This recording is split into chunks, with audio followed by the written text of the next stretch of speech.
এখন একটু পড়া করি। জল রান্না করব আর এই যে ডিম।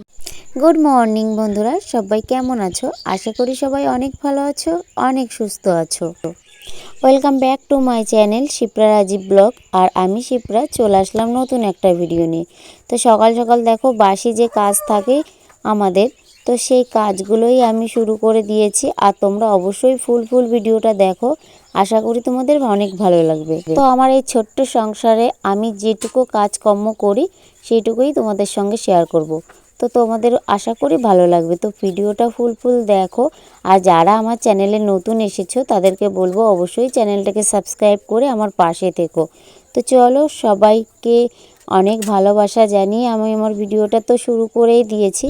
তো বকবক করেই যাচ্ছি। দেখো সকালবেলা যে ঘর মোছা বলো আর বাসি যে কাজটা না, সেগুলো আগে না করলে না একদম ভালোই লাগে না। তো সকালে আর ঝাঁট দিতে হয়, তারপরে বাসি ঘর মোছা বলো, বাসন ধোয়া বলো, সবটাই করতে হয় একা হাতে। আর একা হাতে সামলাতে গেলে না একটু তাড়াহুড়ো করে এই কাজগুলো করতে হয়। তো দেখো বাসনগুলো সব আগেই নামিয়ে দিয়েছিলাম ঘর থেকে, মানে বাসনগুলো বের করে তারপরে আমি ঘরগুলো মুছি, তারপরে গুছাই, এগুলোই করি। সবার প্রথমে বাসনটা আগে নামিয়ে দিই কলপারে। আর ঘর গুছানোর সময় যখন ঘর মুছি তখন যে কটা আমি নোংরা পাই সে কটা সব একবারেই বাসন আমি কলপারে নামিয়ে দিই।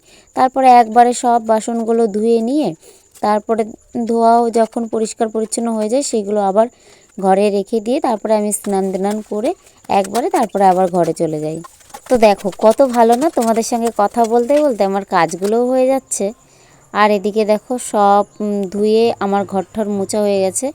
আর এই বাসনও এই যে ঘরে নিয়ে চলে এসেছি। ওটাকে ওঠ, ওঠো মা, ওঠো তাড়াতাড়ি, অনেক দেরি হয়ে গেছে। কত বেজে গেছে জানো? 8টা বেজে গেছে। ওঠো তাড়াতাড়ি, ওঠো। কখন তুই পড়া মুখস্থ করবি? আর আজকে সকালবেলা আমি যখন উঠেছিলাম না, তখন দীপিকা মনদীপ ওদেরকে আমি তুলিনি, কেননা ওদের শরীরটা না একটু ম্যাচ করছিল। যার জন্য ভাবলাম এখন আর তুলবো না, আমি আগে কাজগুলো কমপ্লিট করি তারপরে ওদেরকে তুলবো। তো আমার স্নান করে আমি ঘরে চলে এসেছি আর বিছানা তুলে নিলাম। আর এখন আমি মাথা আঁচড়ে নিয়ে, চুল আঁচড়ে নিয়ে তারপরে অন্য কাজ করব। আর স্নান করার পরে যদি গায়ে হাত পায়ে কোনো কিছু না ব্যবহার করি না, তো কেমন একটা লাগে। আমার তো হাত পাগুলো কেমন চিট করে। যার জন্য আমি এখানে গ্লিসারিন নিচ্ছি আর তোমার বডি লোশন নেব, একসঙ্গে মিক্স করে তারপরে একটু মেখে নিয়ে মুখে হাত পায়ে সব জায়গায় একবারে নিয়ে নিই। তো এটাই আমার সাজগোজ স্নান করার পরে। তো সকালেরটা ভীষণ চাপ থাকে, যার জন্য তেমন কিছু ব্যবহার করা হয় না। হ্যাঁ, বললাম না তখন। তুমি তো ভালো ছেলে। সকালবেলা ব্রাশ করলে পরিষ্কার করে ব্রাশ করতে হয়।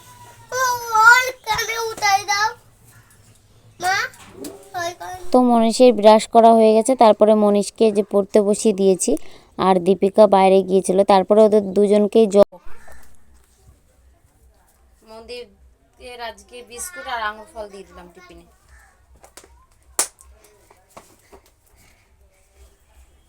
হয়ে গেছে, চলো চলো চলো।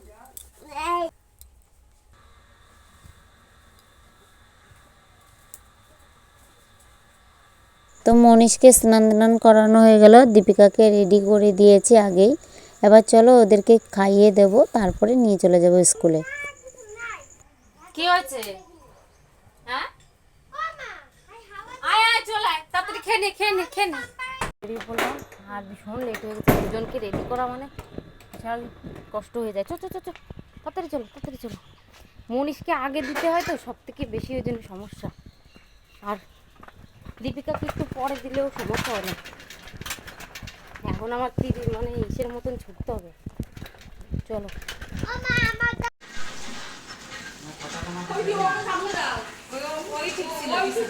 মনীষকে স্কুলে নামিয়ে দিয়ে চলে আসলাম দীপিকাদের স্কুলে।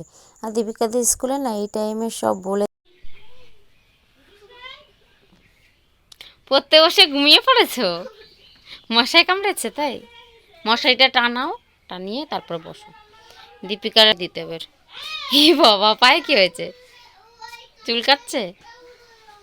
ঠিক আছে চলো, দীপিকাকে একটু পড়াটা করিয়ে দিই।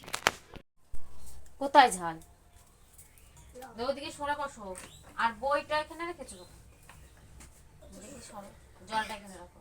খেয়ে তারপরে পড়তে বসো। হ্যাঁ, দেখ, শসা আর পেঁয়াজ কুচি নিয়েছে, আর এটা অনেক দিনের আচার, 2-3 বছর হয়ে গেছে আচারটা। খুব টেস্টি না আচারটা? অনেকদিন বানিয়েছিলাম, ধরলাম কালো হয়ে গেছে, কিন্তু খুব টেস্টি।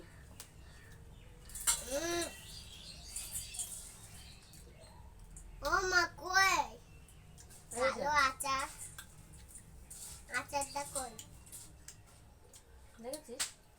আচার কই? জলটা পড়ে যাবে বাবা, একটু পানি বেশি খেতে হবে না, অল্প খেতে হবে। এবার যখন দাও হবে, তো বন্ধুরা।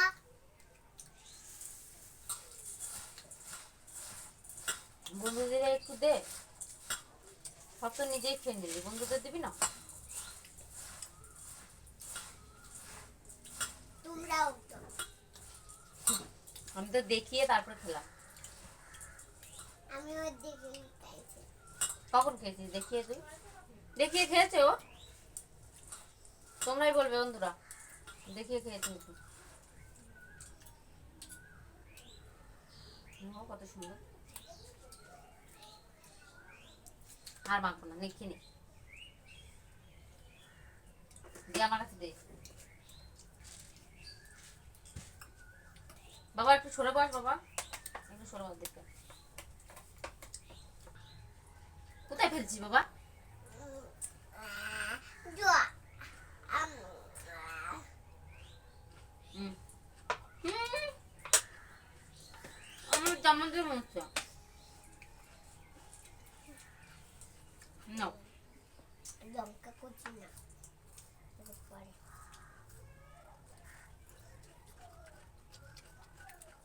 বিকালবেলা মুড়ি মাখা খাইতে খুব সুন্দর লাগে। চানাচুর হলে একটু ভালো হতো। হুম, লঙ্কাগুলো ভাইকে দিস না।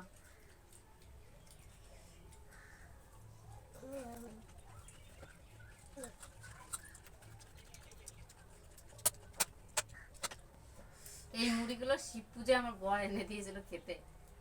তো মুড়ি চালের কোনো জিনিস খাওয়া যায় না, তো মানে 4 ভোর জল ঢালতে হয়েছে সারা রাত জেগে।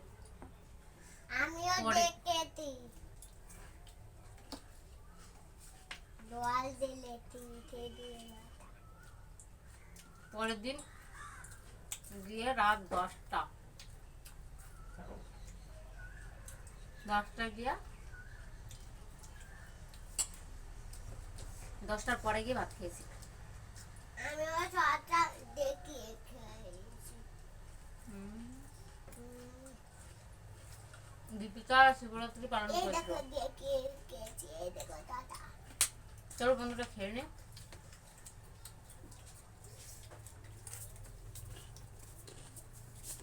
পড়তে বসার আগে ওদেরকে মুড়ি মেখে দিলাম, তারপরে দেখো বর বাজার নিয়ে চলে এসেছে। আর আজকে বারটা বুধবার বললাম, তো বুধবার মানেই আমাদের এখানে হাট বার। বুধবার আর শনিবারে হাট। তোমার আগে পরের ভিডিওতে আমি বলেছি যে বুধবারে আমাদের এখানে হাট। মনীষ বলল যে ভেন্ডি রান্না করো মা, এই মাছটা দিয়ে রান্না করব ভেন্ডি। মনীষ ভেন্ডি খেতে খুব ভালোবাসে, যার জন্য এই মাছটা দেখি কিছু কালকে রেখে দেবো, ঝোল রান্না করব। আজকে মাছ কি রান্না করব সঠিক জানি না, যে চলো রান্নাটা করে নিই। আর আমি বাজারে যাওয়ার আগে ডাল ভাজা করে নিয়েছিলাম আগে। আর এই মাছ কটা রাখলাম, এখন এটা পেঁয়াজ দিয়ে ভাজি করব। আর এটা আমি তোমার এই ভেন্ডি দিয়ে রান্না করব। আর মাছ ছিল, ওটা আমার জায়ের ঘরে ফ্রিজে রেখে দিলাম। ভেন্ডিগুলো যে কাটা হয়ে গেছে, আর এইদিকে আমার দেখো মা আর বাবা দুজনে বসে রয়েছে। পড়া হয়ে গেছে না, যার জন্য চলে এসছো, বসে বসে পড়েছ। চলো দাঁড়াও রান্না করে নিই, তারপরে পটাপট বাবা আসলে ভাত দিয়ে দেবো, ঠিক আছে? আমাদের দুজনের পড়া হয়ে গেছে, এখন রান্না করছি। আমি অবশ্য আগে ভাজা ডাল করে নিয়েছিলাম, এখন এই কটা করব। তো বন্ধুরা আজকের ভিডিওটা কেমন লাগলো অবশ্যই কমেন্টে জানিও। আর ভিডিওটা আমি আর বড় করতে পারলাম না, সবাই অনেক